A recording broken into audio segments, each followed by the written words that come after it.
Welcome to day 6 of revision of previous year question paper for UPSC 2027. So today I am going to cover the entire paper of GS2. Yesterday I covered GS1, and the format will be like 5 questions of GS1 and 2 every day, but when the paper is completed I will discuss the entire paper in one video, you can say, or in one shot. So that way it will help me in building the library for the previous year question paper, like separate for GS 1, 2, 3, 4 as well. So let's get started. Discuss the corrupt practices for the purpose of the Representation of the People Act 1951. Analyze whether the increase in the assets of the legislators and or the associates disproportionate to their own sources of income would constitute undue influence and consequently a corrupt practice. Section 123 of the Representation of the People Act RPA 1951 defines corrupt practices including bribery, undue influence, and appealing to communal feelings to preserve electoral purity. Asset increase as undue influence. Undue influence defined under Section 123(2). It means any direct or indirect interference with the free exercise of electoral right. Disproportionate asset accumulation. In Lok Prahari versus Union of India, the Supreme Court held that unexplained exponential asset growth of legislators compromises democratic integrity, linked to corrupt practices. When asset grows, when assets grow disproportionately to known income sources, it creates an unlevel playing field.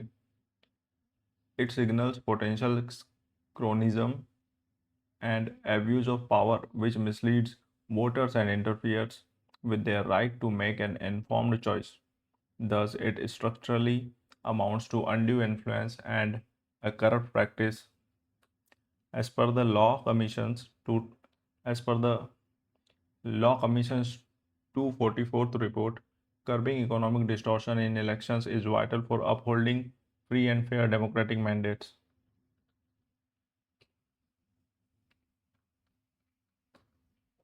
Comment on the need of administrative tribunals as compared to the court system. Assess the impact of the recent tribunal reforms through rationalization of tribunals made in 2021. Administrative tribunals established under Article 323A and 323B offer specialized, speedy, and cost-effective adjudication, successfully bypassing the procedural delays and heavy case backlogs of the traditional court system. Impact of 2021 tribunal reforms. The Tribunal Reforms Act 2021 abolished several redundant appellate tribunals, transferring their functions directly to high courts to streamline the country's judicial architecture. Positive impacts. It successfully removed an unnecessary intermediate layer of litigation, accelerated finality in commercial disputes, and rationalized overlapping administrative machineries. It also introduced uniform service conditions via statutory rules. Challenges created. Conversely, it rapidly increased the immediate caseload on already overburdened high courts and raised serious structural concerns regarding executive dominance in selection committees, as flagged in Madras Bar Association versus Union of India. As per the second ARC recommendations, modern tribunals must carefully blend functional autonomy with technical expertise to ensure accessible justice.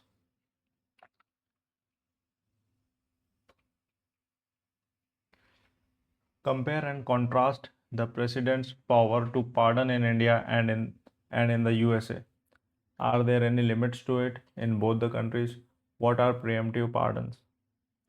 The power of they asked another question in 250 words from the same topic, that is the comparison between India and American Constitution. In this, they are asking the pardoning powers of the president And in other question, they were asking about the judicial uh, appointments. So this topic, that is the reason that I am doing readings of these previous year question papers, because it is just one paper and you know two questions. So if you do it for like 10 years at least, you will have a much better idea than your colleagues, you can say, or your competitive students, other competitive students. So that is the reason that do not think that they will not repeat the question. So what is the purpose of reading question paper again and again? No, it doesn't work that way. First, you will have information. Your information will be better than the others. You know how to connect the syllabus, you know how to connect or interlink the different papers, right?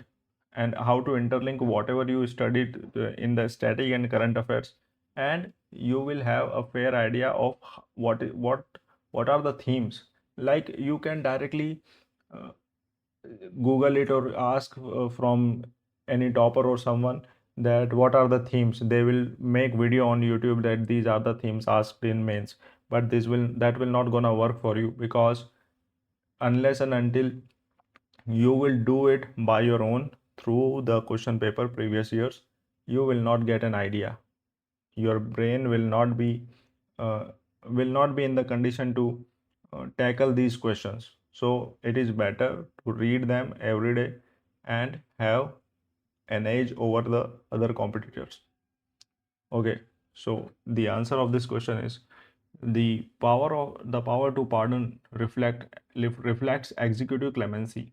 In India, it is governed by Article 72, whereas in the USA, Article 2, Section 2 of the Constitution empowers the President. Comparative analysis and limits. The Indian President pardons offenses against union laws, court-martial sentences, and death penalties. The US President can only pardon offenses against federal laws, excluding state-level crimes. Limits. In India, the President acts strictly on the binding advice of the Council of Ministers, Maru Ram case, and the decision is subject to judicial review. Ipru Sudhakar. In the USA, the power is absolute and independent of cabinet advice, limited only by the restriction that it cannot apply to cases of impeachment. Preemptive pardons. These are US specific clemencies granted before an individual is formally charged or convicted for an offense. Example: Ford pardoning Nixon. This mechanism is completely absent in India. Both frameworks serve as crucial humanitarian checks against judicial errors, balanced by their respective constitutional safeguards.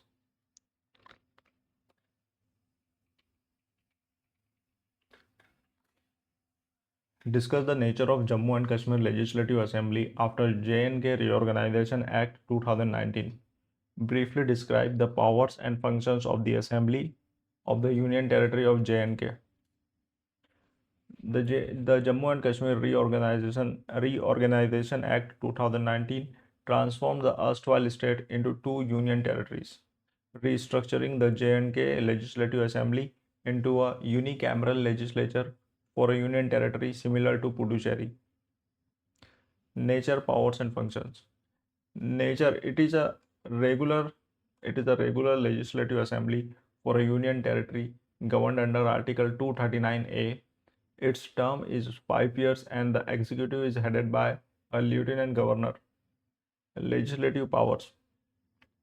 The assembly can enact laws for the entire UT and UT of J&K and entire UT of J&K on any matter listed in the state list except public order and police, and the concurrent list of the 7th schedule. Financial and executive functions. It controls the UT budget. It controls the UT budget, introduces financial bills, and holds the Council of Ministers accountable through legislative tools like questions and resolutions. However, parliamentary laws override UT legislation in case of conflict. This structural realignment balances local democratic aspiration with national security priorities within a unique federal framework.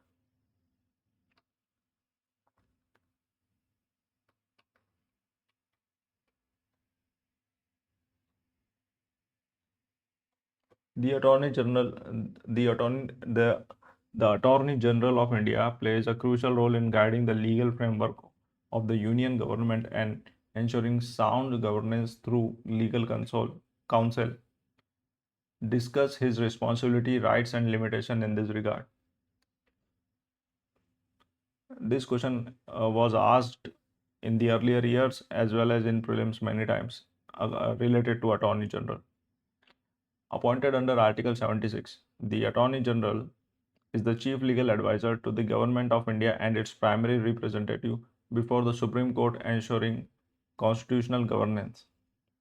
Responsibility, rights, and limitations. Advises the Union government on complex legal matters referred by the President, perform duties of a legal character, and handles presidential references under Article 143. Rights. Possesses the rights of audience in all Indian courts. Under Article 88, the AG can speak and participate in proceedings of both houses of parliaments or committees, though without voting privilege. Limitation. The AG cannot advise on brief against the Government of India as a public officer who is not a full-time government servant. Private practice is allowed, but the AG cannot defend accused person in criminal prosecution without government permission. The AG acts as a vital bridge between executive policy and constitutional legality, preserving the institutional rule of law. Now see, if you memorize this answer, UPSC might not repeat the question, but they will definitely ask, if they ask any question related to Attorney General, you will answer that question. You will be able to answer that question in prelims because it covers everything. The appointment, the responsibility, the rights, the limitations, everything is covered in this answer. That is why if you are reading, if you are doing active reading of the question and answer, it is not like useless or waste of time, not at all. Question number 6. Women's social capital complements. Women's social capital complements in advancing empowerment and gender equity. Explain. Women's social capital networks, mutual trust and collective community safety nets acts as a powerful institutional catalyst, transforming individual capabilities into collective socio-economic empowerment and gender equity. How social capital advances gender equity? Economic mobilization, self-help groups supported by schemes like Kudumbashri or NRLM pool small savings to build financial resilience, bypass exploitative moneylenders, and establish sustainable rural livelihoods. Political agency.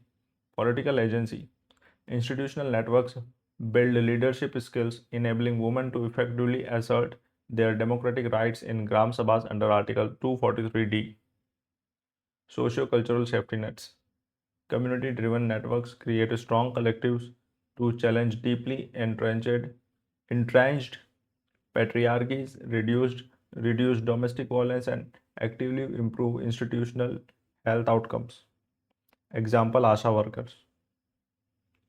ASHA worker networks, collective bargaining power, strengthen institutional capacity to demand equal wages, formal work benefit, and safer public spaces, advancing SDG 5, gender equality.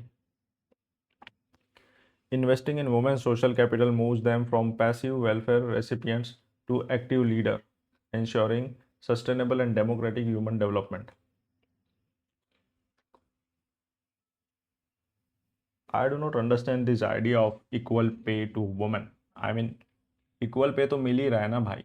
एक इसको ऐसे देखो, अगर कोई मान लो एक designation पे कोई एक फॉरेन सर्विस है, जैसे फॉर एग्जांपल उसमें एक थर्ड सेक्रेटरी मेल है और उसी सेम डेजिग्नेशन पे एक फीमेल है, तो दोनों को सेम ही पैसा मिल रहा है.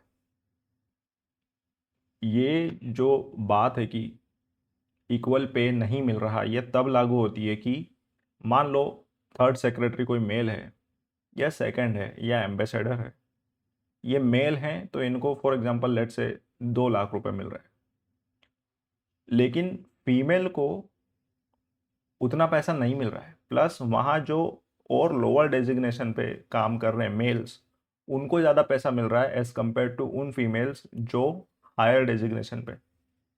तो यहाँ पर डिस्क्रिमिनेशन होता है, लेकिन आप ये हर जगह मिलता है, जैसे डॉक्टर्स वगैरह सब जगह तो यही मिलता है ना, जितना मेल की सैलरी होती है उतना ही फीमेल को मिलता है। तो I do not understand the debate why this all crying. Means I'm not talking about the women, I'm talking about the agenda. Means why they all are crying on this. Equal मिल ही रहा है। Discrimination तो तब होगा ना जब same designation पे अगर पैसा बराबर ना मिल रहा हो। सेम काम के लिए सेम पैसा मिल रहा है, अब आप काम अगर उल्टा उल्टा करोगे, उल्टा एज इन एक जना कुछ और काम कर रहा है ज़्यादा मेहनत का, एक कम कर रहा है, और आप उस पर डिमांड करोगे तो वो थोड़ी ना मिलेगा। Anyway, question number 7, e-governance projects have a built-in bias towards technology and back-end integration than user-centric designs. Examine. While e-governance aims to modernize public service delivery, projects frequently suffer from a structural imbalance, prioritizing sophisticated back-end architecture and digital databases over accessible user-centric frontline interfaces. Back-end biases, this is the flow diagram, no need to read it. You can just draw it when you write the answer. Examination of the built-in bias. Back-end over front-end obsession. Major state initiatives focus heavily on cloud infrastructure, data center and cross-departmental API integrations while neglecting end-user simplicity. The digital divide failure. Complex user interfaces assume high digital literacy inadvertently excluding vulnerable population. This converts administrative access into a hurdle for those who lack private hardware or stable connection. Language and accessibility gaps. Portals rely heavily on technical jargon and lack comprehensive regional language integration or assistive designs for citizens with disabilities. Neglecting human intermediation. Heavy automation often completely cuts off necessary human grievance redressal loops when automated system glitch. As recommended by the second ARC, e-governance must shift toward human-centric design to prevent digital governance from causing systemic administrative exclusion.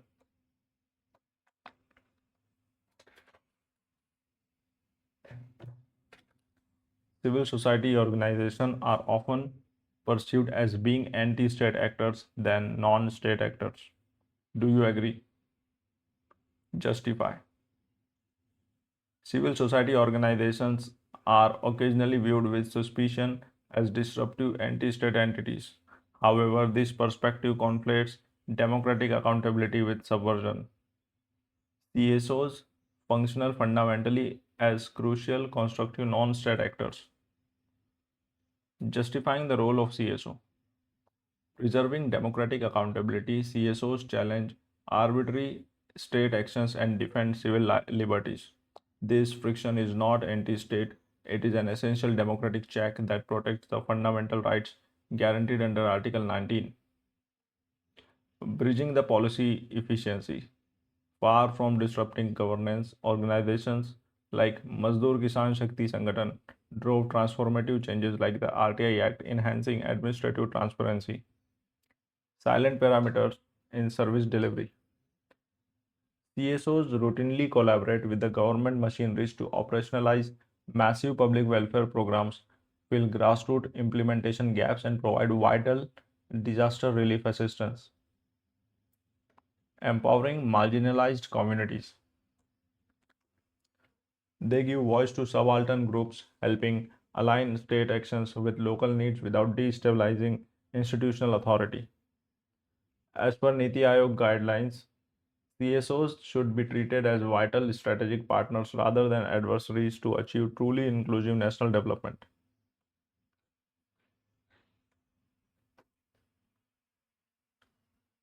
Question 9. India-Africa Digital Partnership is achieving mutual respect, co-development and long-term institutional partnerships. Elaborate.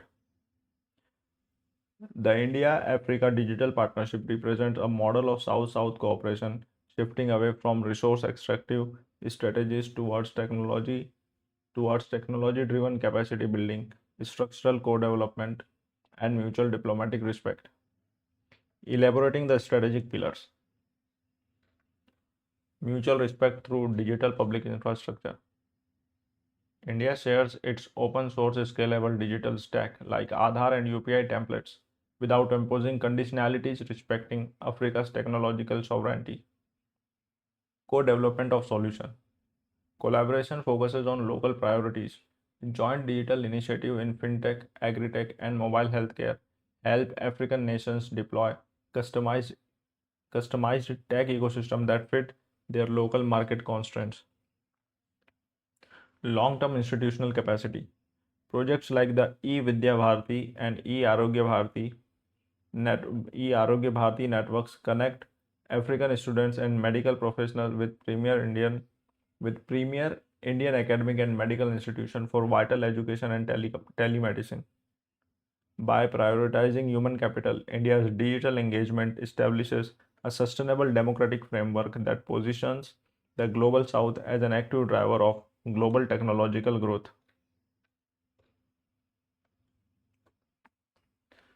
Question 10. With the waning of globalization post-Cold War, world is become world is becoming a site of sovereign nationalism. Elucidate. The post-Cold War promise of borderless hyperglobalization is facing structural headwinds as geopolitical shifts drive a distinct global return to sovereign nationalism, economic protectionism, and strategic self-reliance. Elucidating the rise of sovereign nationalism. Economic protectionism, global supply chain disruptions have pushed nations to retreat from multilateral trade consensus. Countries are shifting towards reshoring and state-subsidized industrial policies. Example: Atmanirbhar Bharat, US Chips Act. Weaponization of interdependence. The strategic the strategic use of sanctions, trade blockades, and technology controls has forced states to prioritize national security and resource sovereignty over economic integration. Border controls and weaponized migration. Hardening geopolitical borders and rising anti-immigration policies underscore a strong reassertion of territorial sovereignty. Weakening of multilateral institutions. The paralysis within bodies like the WTO and UN Security Council showcases a broad global shift towards minilateralism and transactional bilateral diplomacy. While globalization has not fully disappeared, it has altered structurally. The modern world order increasingly balances global market links with defensive, state-centric sovereign nationalism.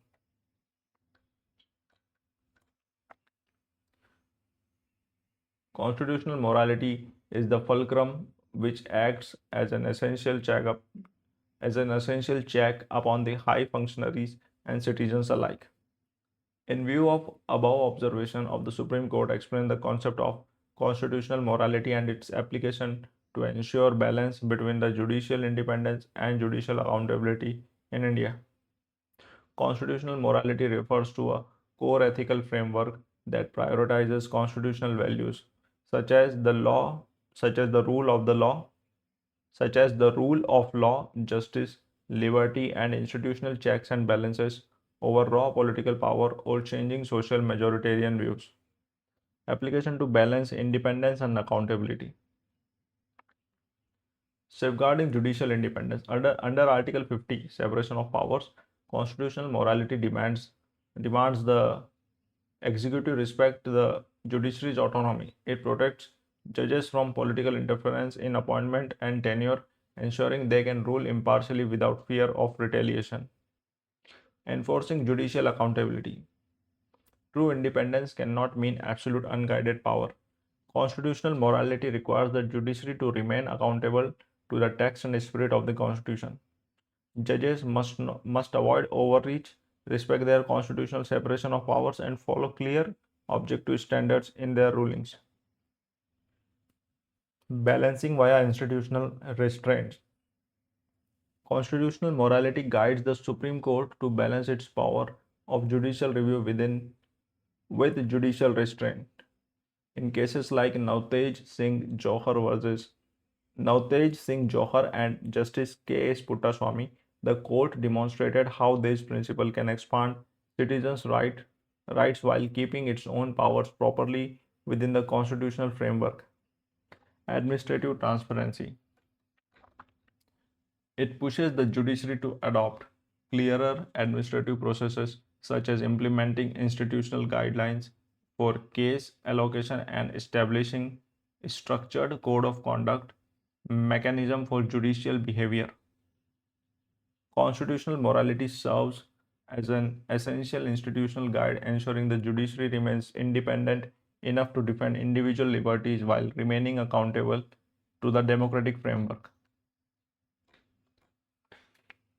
Indian Constitution has conferred the amending power on the ordinary legislative institutions, which are institutions with a few procedural hurdles. In view of this statement, examine the procedural and substantive limitation on the amending power of the Parliament to change the Constitution. Article 368 of the Indian Constitution grants Parliament the authority to amend the constitutional text. However, this power is balanced by specific procedural steps and substantive legal boundaries to protect the democratic core of the republic, not public. Procedural limitation. Special majority requirements. An amendment bill must be passed in each house of the parliament by a majority of the total membership and a two-third majority of members present and voting, preventing a simple ruling majority from making unilateral changes. No joint sitting provision. Under Article 368 requires independent approval from both the houses. If a disagreement occurs between the Lok Sabha and the Rajya Sabha, the bill fails, ensuring regular legislative checks. State ratification for federal clauses. Amendments affecting federal structures such as Article 54, 55, 73, 162 or the 7th schedule requires additional ratification by at least half of the states. Prior presidential assents. Unlike ordinary legislation, the president cannot return a validity. Sorry, wait a minute.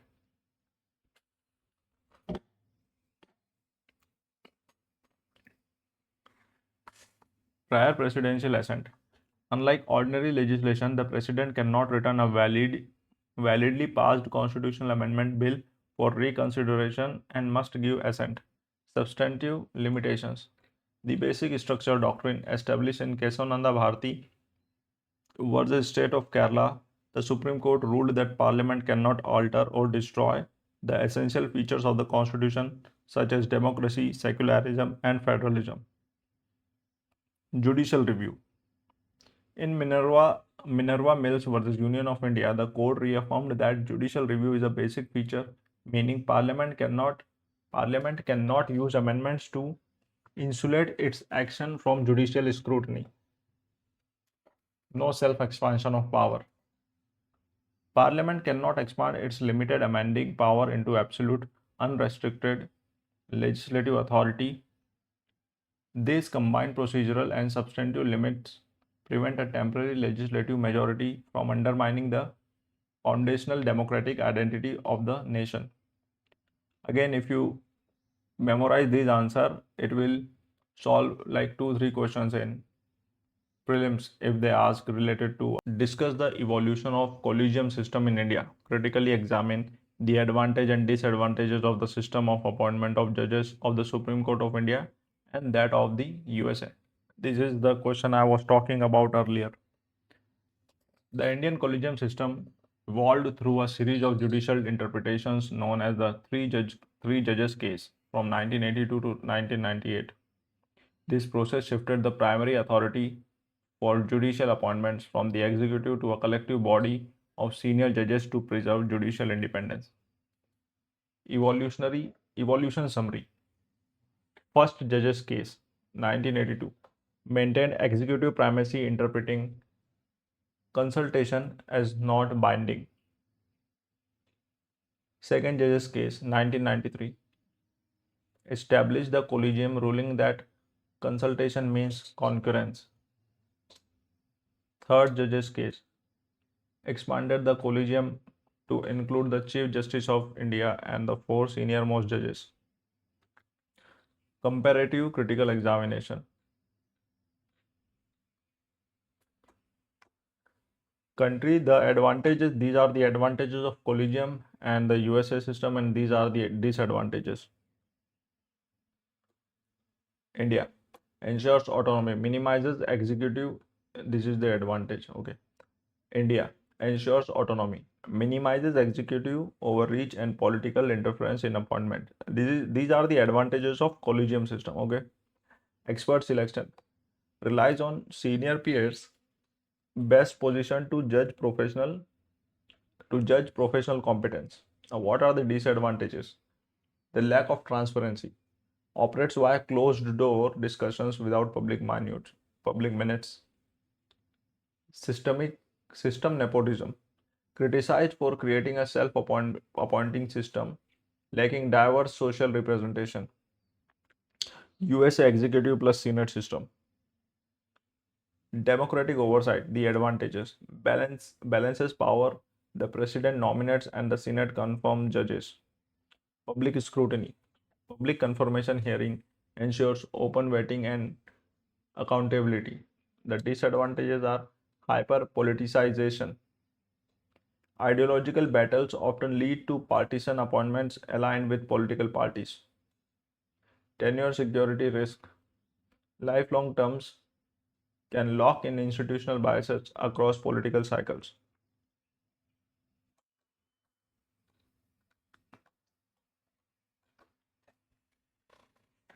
While the Indian system protects independence and the US system emphasizes democratic review, India needs structural reforms such as a more transparent secretariat to balance institutional independence with public accountability.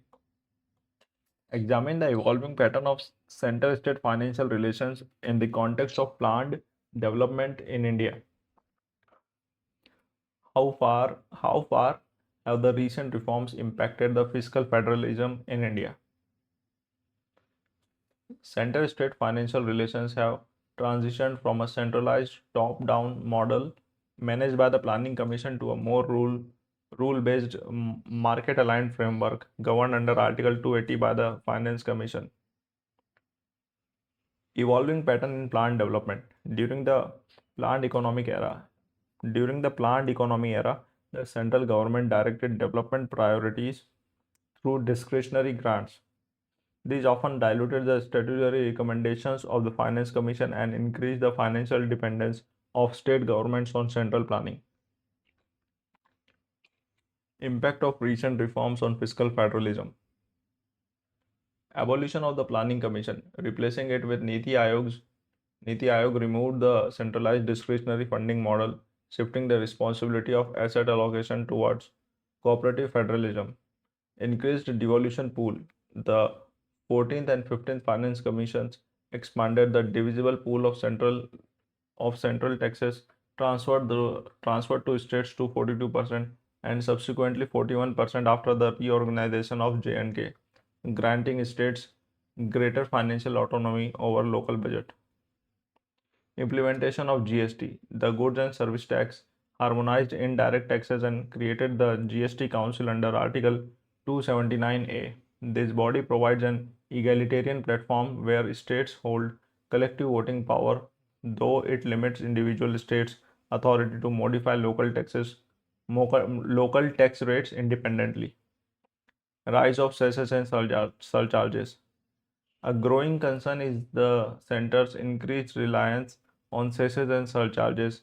Since these revenues are not shared with states, they can reduce the actual volume of the divisible tax pool. Recent reforms have strengthened cooperative fiscal structures by addressing ongoing concerns around cesses and ensuring timely revenue settlements remain essential for maintaining balanced federal relations. What are the environmental pressure groups? Discuss their role in raising awareness, influencing policies, and advocating for environmental protection in India.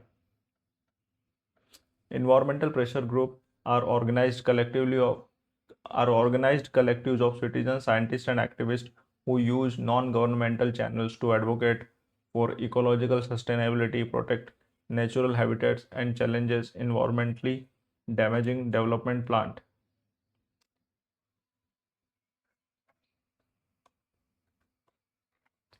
Role in raising awareness, influence policies, and advocacy. Grassroots awareness and mobilization. Historically, groups like the Soli Gram Swaraj Sangh led the landmark Chipko movement, highlighting the direct link between forest conservation and local livelihoods. Modern digital campaigns such as the Save Array or Save Dehing Patkai initiatives effectively engage urban youth and draw nationwide attention to localized ecological challenges. Influencing legislation and policy. Pressure groups use detailed research, public interest litigation, and public pressure to shape state policies. Activism led by organizations like Narmada Bachao Andolan expanded national resettlement policies, while groups like Center for Science and Environment regularly push for stricter vehicular emission standard and air quality monitoring framework. Advocating environmental protection via courts. These organizations frequently approach the Supreme Court and the National Green Tribunal under Article 21 to enforce the polluter pays principle. Their legal action have successfully halted unauthorized mining in eco-sensitive zones, protected vulnerable coastal areas, and forced industries to treat industrial waste. Environmental pressure groups act as a crucial checks on development priorities, ensuring that short-term economic growth is balanced with long-term ecological preservation and social equity. Question 16. Inequality in the ownership pattern of resources is one of the major causes of poverty. Discuss in the context of paradox of poverty. The paradox of poverty refers to the persistence of extreme destitution amidst immense national economic wealth and abundant natural resources. This glaring contradiction stems fundamentally from the highly unequal ownership and distribution pattern of productive assets. Inequality in resource ownership as a core cause. Land concentration. Incomplete agrarian land reforms have historically left majority population as a marginal or landless labor. This restricts vital agricultural asset creation, driving chronic widespread rural poverty. Capital monopolization. Extreme wealth concentration severely limits formal credit access for the informal sector, suffocating grassroots entrepreneurship and trapping millions in low wage cycle. Digital asymmetry. Unequal access to digital infrastructure and quality education creates a structural divide, systematically excluding marginalized communities from modern socio-economic upward mobility. Contextualizing the paradox of poverty. This stark resource monopolization fuels a paradox where national GDP grows exponentially, yet human development indices stagnate. The paradox is highly visible in regions like Jharkhand and Odisha. These states possess immense mineral wealth, and yet local tribe populations suffer acute multidimensional poverty due to systemic resource alienation. Furthermore, trickle-down economic models systemically fail because structural inequality inherently prevents generated wealth from naturally reaching the entirely assetless bottom pyramid. To resolve this paradox, the state must rigorously operationalized constitutional mandates strictly under Article 39B and 39C, ensuring Material resources serve the overarching common good. Effective land redistribution, progressive taxation, and universal digital access are vital administrative solutions to dismantle structural inequalities and finally achieve the sustainable equity envisioned by SDG 1 and SDG 10, that is Sustainable Development Goals. Actually, I didn't sleep the entire night and it was my time to revise the question answer.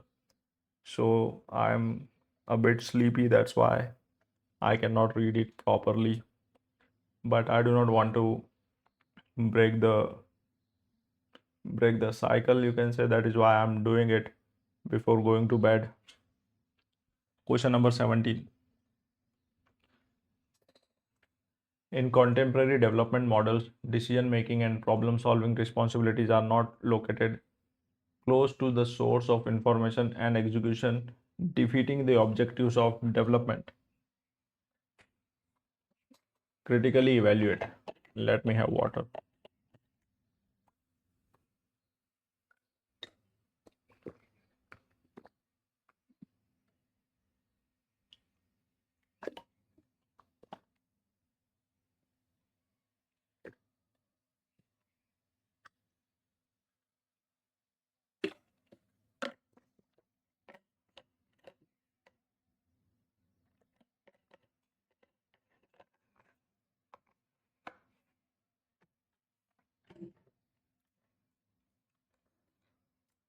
Contemporary development models frequently suffer from excessive administrative centralization. When decision-making authority is isolated from localized execution, it creates structural inefficiencies that defeat developmental objectives. Critical evaluation of centralized decision-making. Information asymmetry. Top-down bureaucracies design homogeneous schemes that ignore diverse geographical and cultural realities. A standardized agricultural policy formulated in New Delhi often failed to address specific microclimatic challenges faced by farmers in Vidarbha or Assam. Erosion of accountability. When policies are conceptualized remotely, local executing agencies act merely as passive post office. This disjunct dilutes direct democratic accountability, making it exceptionally difficult for grassroots citizens to address localized implementation failures or seek immediate grievance redressal. Resource misallocation. Centralized financial disbursements frequently lead to serve delays and misdirected funding. Without continuous feedback loops from the ground, vast public funds are wasted on irrelevant low priority infrastructure while critical local needs remain chronically neglected. Defeating democratic decentralization. Despite the constitutional mandate of the 73rd and 74th Amendment, state governments consistently hesitate to devolve funds, functions, and functionaries to Panchayati Raj institution, effectively paralyzing local problem solving capabilities. Stifling local innovation. Distant problem solving mechanism impose rigid compliance parameters, actively discouraging innovative indigenous solutions crafted by local communities to address their unique socio-environmental crisis. To achieve sustainable development, administration must genuinely embrace the principle of subsidiarity. Subsidiarity, as recommended heavily by the Second Administrative Reform Commission, decision-making power must be decisively shifted to empower local governments to ensure responsive, participatory, and context-specific governance.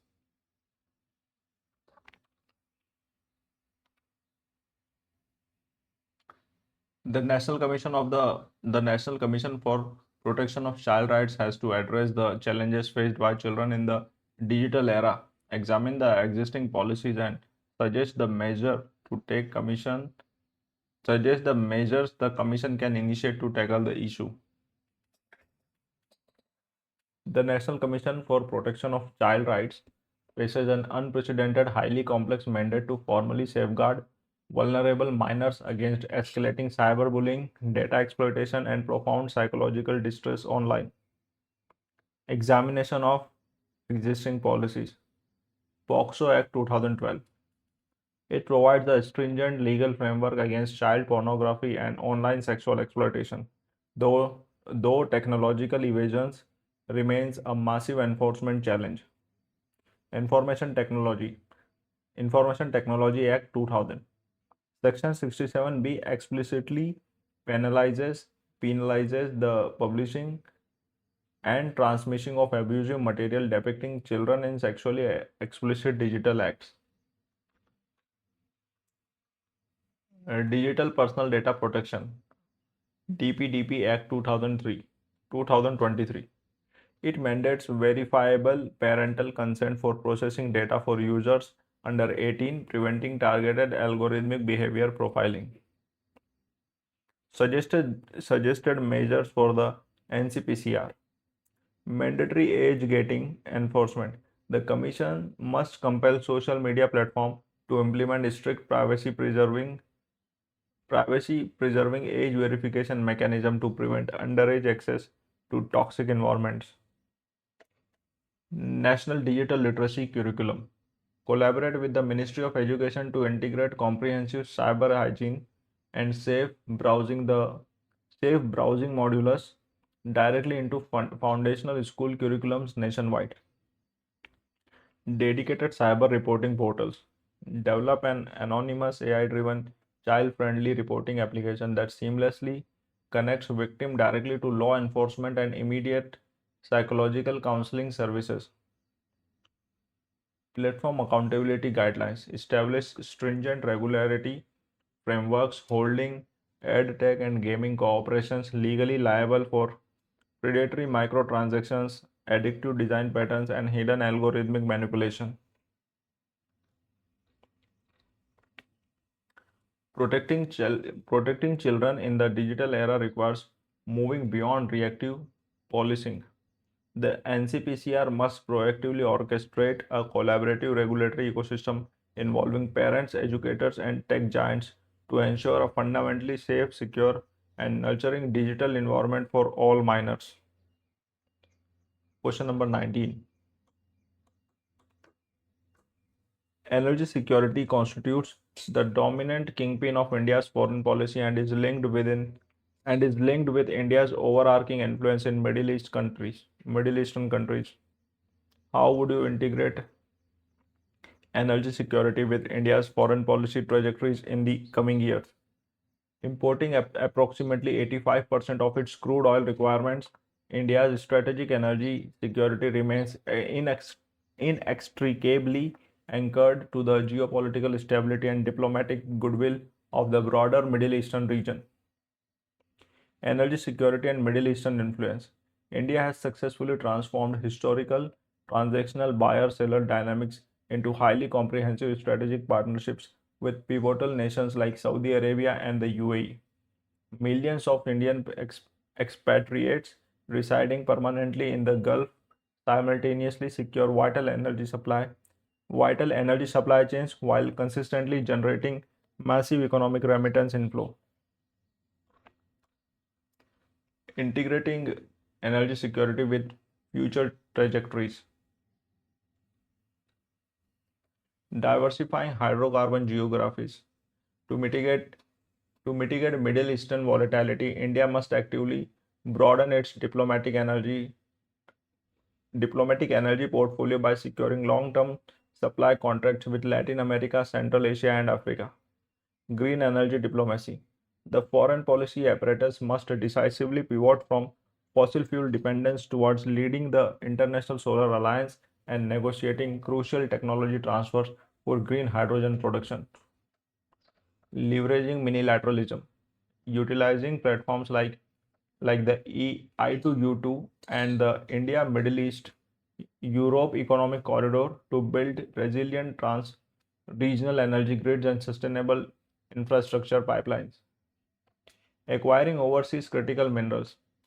Diplomacy must prioritize What I'm saying, diplomacy must prioritize securing international lithium, cobalt, and rare earth element equity to dominate the upcoming global electric vehicle and renewable battery manufacturing transition. As the global energy paradigm rapidly shifts away from carbon, India's robust foreign policy must seamlessly balance its immediate critical hydrocarbon requirements with aggressively pursuing global green energy diplomacy. This sophisticated dual integration will effectively ensure long-term strategic autonomy, insulating national growth from unpredictable, volatile global macroeconomic shocks. Question 20. The reform process in the United Nations remains unresolved because of the delicate imbalance of East and West and entanglement of the USA versus Russo-Chinese alliance. Examine and critically evaluate the East-West policy confrontation in this regard. The United Nations Security Council reform process remains paralyzed because its archaic architectural framework is held hostage by contemporary superpower rivalries and deep-rooted ideological fractures defining the modern era. Evaluating the East-West policy confrontations. Weaponization of the veto. The delicate geopolitical imbalance severely manifests through retaliatory veto usage. The United States consistently shields its Western allies while the Russo-Chinese alliance block Western-led humanitarian or sanction-based intervention visibly paralyzing conflict resolution in Ukraine, Syria, and Gaza. Zero-sum geopolitical entanglements. UN reform is deliberately stalled because any structural expansion is viewed through a zero-sum lens. The US hesitates to dilute its hegemonic influence while China vehemently blocks regional rivals, particularly India and Japan, from acquiring permanent representation. Marginalization of the global south. This intense polarized east-west confrontation entirely monopolizes the institutional agenda, consequently pressing existential concern of the global south such as climate financing, sovereign debt crisis, and equitable technological distribution are systematically ignored or severely underfunded. Institutional obsolescence. obsolescence. Institutional obsolescence. The UN is rapidly losing its global moral legitimacy. As multilateralism fails, competing superpowers are aggressively bypassing the UN entirely, favoring exclusive geopolitical alliances like AUKUS, NATO expansion, or the BRICS framework to secure their strategic geopolitical objectives. To restore multilateral credibility, the UN must urgently transition toward informal intergovernmental negotiations featuring comprehensive text-based drafts, meaningfully integrating democratic representation from the neglected African continent and structural accommodating rising democratic powers like India is absolutely essential to fundamentally prevent the United Nations from collapsing into profound, irreversible historical irrelevance.